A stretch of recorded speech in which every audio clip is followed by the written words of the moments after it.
Ugh.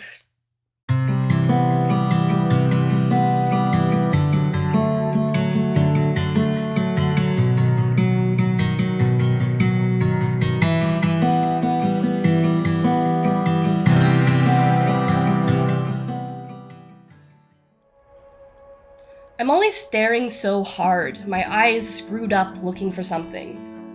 I'm afraid if I didn't look so hard, I would never find anything. The everything would escape me. So I search for her. I don't wait for her to come to me. Maybe I don't trust that she would visit. Maybe I just don't trust. When I relax my eyes, letting my gaze slump back against my eyelids, I feel her pressing in from all angles. I feel her seeping in through my pores. I feel a sturdy and fortifying sense of peace. I feel her asking me a question and not waiting for an answer. I feel her wide open skies form a blanket over me, enveloping me, pinning me to the earth. She leaches the angst from my bones and the hunger from my cells. She massages my creases smooth. She tells me, "You are an angry knot who has forgotten softness, but your lumps still squish all the same. Be as gnarled as my branches, but be still." She moves in waves of vanilla that come from nowhere. She teases knots from my spine in one warm breath. She tastes me like a lump in her throat, and if I reach out my hands to explore her, her mountains become upturned lips. "Do you see like I see?" she asks, but she is me. "Tangle your fingers in my soil and you will know the answer. Mash your feet into my stones and you will walk like me." She is the everything and I am inside her. I am carried in her pouch when I think that I am floating. I am buffered on her wind when I think that I am moving. Knee-deep in the waters of her chasms, I raise myself up in layers like sedimentary stone as she watches from behind my eyes. How soon I forget what animates me. Guys, my allergies are terrible right now. They're absolutely abysmal.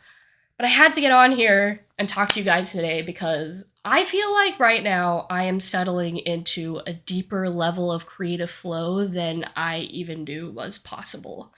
I've always been pretty prolific as a creative, but it's always felt like I only get into this sort of flow state by accident. And then I'm always just struggling to get back there when I decide that I want to make art. It's always trying to force my will on the process rather than allowing the process to direct my efforts. And I've constantly been in this dance, and I think this is really just the pendulum swing of learning to function in a new way, of developing nervous system capacity and agility in these new patterns of creating that I think most of us want to learn. You know, most of us want to learn how to create effortlessly and ecstatically. And I am always the first to say that that is just not possible all the time. Sometimes the creative work feels like work. Sometimes you don't feel like showing up to it, and then you do, and it starts to feel really good. Sometimes you do feel like showing up to it, and you do, and it starts to feel really bad, and it feels like you are just like churning out every single word, just like pulling to get something out, and nothing that you make is good. All of that is perfectly valid. Do not let the ease and flow girlies deceive you.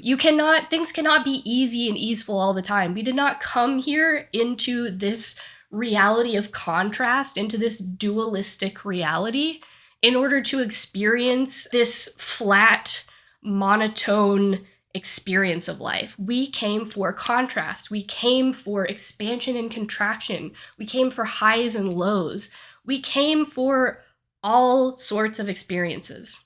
And you cannot reject certain experiences just because your conscious mind, your ego, your like capitalist programming tells you that that's not how it's supposed to feel, or that that's not like a good or valuable experience. You know, we can't put value judgments on how our creativity naturally expresses itself. But I have certainly found it to be true that the more I stop trying to make something and just show up to the emptiness, just show up to a vacuum of time and space that I've created, and just let whatever happens, just be present with myself, spend time with myself, amazing shit happens. I make things that I'm incredibly proud of, and I end up making a lot of my best work just like easy as breathing. And the thing is, it's hard to create these spaces. And I have equally found that even when I do create these spaces and I show up to them, I'm still subconsciously anxious about whether I'm going to produce anything, when it's going to happen, what's going to happen. The uncertainty really starts to gnaw at me. And this is the whole point of my experiment lately. If you watch my video on the experiment I'm running of just like really doing nothing, like it sounds fancy and dramatic, like I'm doing something unprecedented, you know? I'm doing what many people have said before works, okay? I'm doing what we all know works, but none of us actually want to do. And I'm just creating a lot of big vacuous spaces to show up to and be present with my thoughts and just vibe and not try to like force something to happen. And those have ended up being the most creatively fertile spaces, but only if I can really truly trick myself into thinking that I'm not there to do anything and really accept whatever happens, which is a challenge. It is a challenge. But I'm finding more and more lately that I'm getting used to that sensation of not knowing what's going to happen and being ready to accept whatever happens.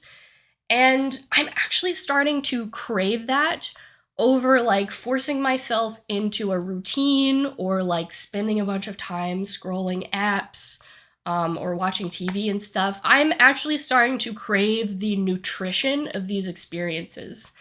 And yeah, I just had like another day today where I went out there and I was like, I just kept thinking like, you know, I've been so enjoying making YouTube videos lately. I've been taking a bunch of B-roll and I'm like, I need audio, I need talking and stuff to go over that B-roll and to like stitch everything together. And I was just like sitting there thinking like, that's all I could think about is I was like, I want to make another YouTube video. And what am I going to talk about this week? And what if I don't get around to talking about anything this week? Or what if nothing comes up? And I really had to just like notice what I was doing and like silence all of that noise and be like, that's not important. That's not the important thing for us today, for us this week. The important thing is showing up to that passive aspect of creativity, is showing up to that receptive aspect of creativity where you just show up to experience your life and you show up to receive the emotions and energies that are attracted to your channel, that are attracted to your consciousness when you create that vacuum. Because a vacuum wants to be filled. When you create an empty space, something is going to come to the fore. Something is going to float to the surface and rush into that vacuum. And you know, it might not be what you would want. And sometimes also, like, sometimes it's not immediate. Sometimes, like, your body is tired, your mind is tired, and it really needs to preserve that empty space. And, like, you will find that, like, not a lot comes up in there, and you're really just, like, in a rest mode. But you have to trust that subconsciously there's processing going on. Whenever your conscious mind is resting, your unconscious mind is making connections, processing information, encoding memory. Like, important things are happening in that space, and you have to trust that process. So I've been trusting the process, and like for one thing, my sleep has gotten a whole lot better. I feel like just generally more of a relaxed person. I've like really recommitted to my movement practice and have been doing like at least a good hour of walking, dancing, intuitive movement, strength stuff, just movement stuff, as many movement things as I can fit into that space, whatever feels good that day. And my God, it has been so good for my body. It has been so good for my mental health. I recently had an astrology reading with Nairi from Soft Moon Rose. Soft Moon Rising is her substack. Soft Moon Rose, I believe, is her Instagram and Threads account, which was fabulous, by the way. I highly recommend. I have nothing but incredible things to say about that session. Like, I know quite a bit about astrology, but I'm definitely not an astrologer. So I feel pretty qualified to say that she really knows what she's talking about. She did an incredible job. But one thing that she reminded me of that I learned like several years ago after reading an astrology book about, or that like talked about like heavily aspected planets. She reminded me that my Mars is the most heavily aspected planet in my chart. And consequently, I need to move my body. I need to like really ground myself with physical movement, and I need to get energy out. Like I just have a lot of energy. And I tend to go through like these cycles of like, I also have Saturn opposing my Mars. So I tend to go through these cycles of like really high energy and like really extreme fatigue. But like, if I am not like moving my body and getting that energy out when it's high, like I swear it corrodes me from the inside, and it really, really affects my creative output and my creative flow. But yeah, I just like, as I have zoomed out a little bit and been like, okay, you're putting a lot of attention on end states and creative output and the end results of your creative practice, you're not putting enough focus and enough energy on the things that support that and the actual process. Although, really, even putting too much, well, it's not that I was putting too much emphasis on the process, it was that I was putting too much emphasis and too much of my attention on the wrong parts of the process. Like the actual showing up to make art and how do I get myself there every day and make sure that I'm doing it. And I was not spending enough time on the parts of the process that are just play, relaxation, taking care of your vessel, taking care of your energy body, because oh my god, I've been doing so much more like energy work, and like a lot of deep meditations and stuff lately. That has also been very super supportive. All of these things have been really contributing to me making some of my best work lately. Uh, and like, and because I am doing all these things and I'm really fostering these states of receptivity and like supporting my body in holding all of this new information that's coming in, and supporting like the processing of that information, I feel so full of ideas and so full of like things that I want to make that like at previous points in my life it would literally cause me to go into a borderline manic state. But now, like now that I have these supportive processes in place and I'm grounding that energy, I'm finding that I'm not getting like whipped up into a frenzy of making things and like overproducing and all that stuff. Maybe like a tiny bit. I think I could ease up just a little bit. But like I still just feel that like turgidity in my system of like all of this creative goodness like pressing against my channel. There's so much pressure buildup of things that want out.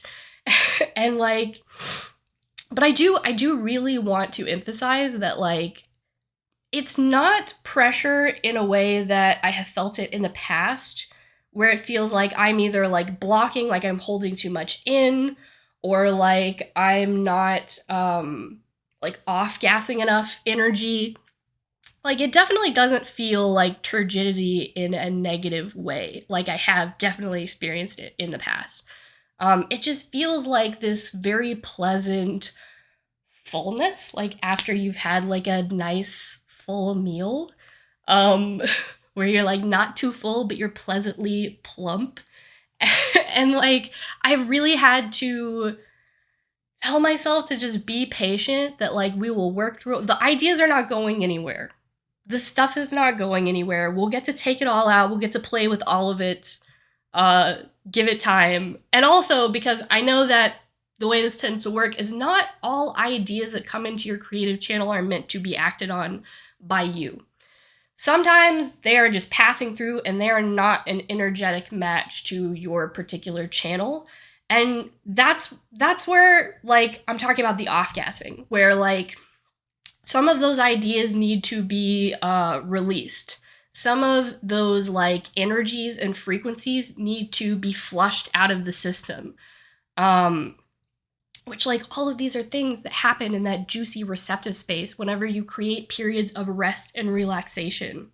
So yeah, lots of good things happening. And I'm just very excited about where this experiment is going and very excited to like share more with you guys as it develops. And I really feel excited about this new phase of my work.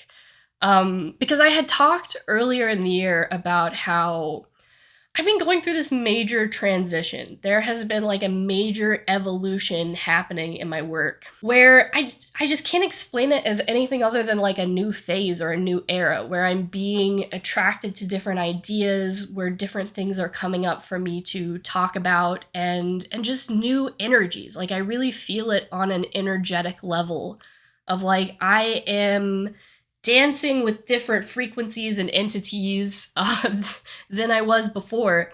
And therefore, like, it's changing what I end up creating. I'm creating different things from that space. I'm very much still on the track of mythologize your life and like devotion to the planets and all of that magical goodness. That's always going to be my creative spiritual practice. But I have really been felt called to make more personal work, to write more personal essays, to share more of my poetry, and also just to get a little bit more abstract with some of the things that I write and be a little bit less focused on teaching in a traditional sense and teaching in this very like formulaic linear way, and really like allowing the spirits and the energies that speak through me to communicate things through metaphor and through like gestalt. Because I think that there's so much there that like sort of bypasses the conscious mind. I feel like these energies are really guiding me to be more abstract and more poetic in the way that I share these topics, because there are things that just plug into the body. There are things that like are experienced more on a somatic and emotional level that I think people really need to hear and feel from my transmissions.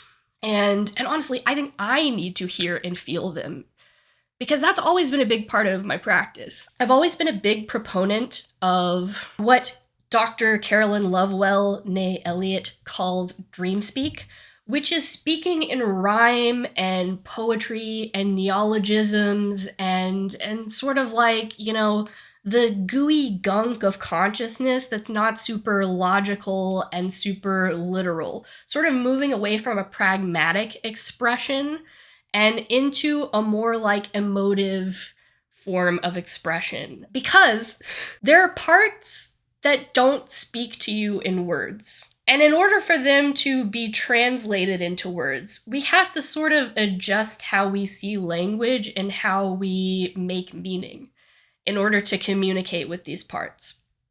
And so I've always found practices like dream speak and channeling dream speak, just stream of consciousness, let the weird gunk in my head and in my body come out. I do all kinds of experiments where I feel into different sensations and I try to translate them into words. And I don't focus on trying to translate it in a way that makes sense to my mind, and just allow it to be whatever matches the feeling. And then I make whatever meaning I can from it later, and I trust that what doesn't make logical sense to me is felt on a somatic level, which is something that you can feel. You can tell if something has been received. It takes some practice to attune yourself to these methods of communication and processing. But once you do, you can feel when something has been received from a dream speak exercise that you can't quite communicate intellectually, but there is a deeper understanding that will eventually coagulate into something more logical, linear, intellectually relevant. So I've always had these layers in my practice, and I started to ask myself, why am I not also allowing that to guide how I teach things and how I talk about things, like on Substack, on Instagram, on YouTube? Like, why am I trying so hard to make things practical all the time when I know rationally that not everything is rational, and not all meaning is rational, and not all meaning is intellectually relevant. Some of it is emotionally, somatically relevant. And it really comes from the fact that, you know, for years I was a very dissociated intellectual. I didn't have strong contact with those layers of my personal experience, with those layers of reality. And I did not feel comfortable interacting with them. And I didn't feel comfortable experiencing them. So I always wanted everyone to make everything accessible to my very dissociated thinking mind. And I got very, very good at that. I got very, very good at being a translator for certain things. And like, that's a very useful skill, because some things, in order to be understood, like, we do need to connect them to the thinking mind. We do need like a logical, intellectual connection. I am never going to be one of those people who thinks that like rational processing of emotions or anything else is not valuable, or that we should just get rid of that. Like, that's ridiculous. We process our emotions and our experience intellectually for a reason. We need to understand certain things intellectually in order to have closure, in order to feel secure for a reason. But it is also true that when that's your only skill that you're constantly relying on, it makes it a lot harder to function. You're loading so much pressure onto that one skill in order to compensate for other underdeveloped skills. And there's always going to be things that drop through the cracks. So that's some of my vibe for today. Just felt like having a good ramble. For right now, I hope you've enjoyed this one, and I will see you very soon. The wind whistles through the trees, and I am full of music. I am made hollow like a flute, my bullet holes melodic. Who knew wounds could produce such beauty when we allow ourselves to be full again? I am full of the pollen-saturated winds of spring, full of green and golden things, full of ripeness and fecundity. I am full of all those things that make up the me that I am not allowed to claim, because to claim it would prevent corporate interests from pillaging it. Cigarette smoke wafts through the air, and I'm full of that too. Full of memories of my sister and a younger, more hard-edged me. Memories of another life. Time is on my side. It has always been on my side. I am its student and its child. As Richard Hell said, we are made of it. Time is the space between our atoms. Time is the sea we all swim in. Time pools around us even as it appears to slip away. I am a writer, and time is the only god I pray to. I am a writer, and time is never far from my eyeline. It is the face that presses itself to mine when I would rather look away. We are always dancing cheek to cheek. I leave red nail polish scrapes against my notebook like angry scars. Everywhere wounds stare back at me. Always I am reminded of what's bleeding. Always I am asked to stem the flow with tremoring hands, doing battle with my hemophiliac blood, cells that refuse to clot. I feel more healed than ever in my life, and it has forced me to redefine healing.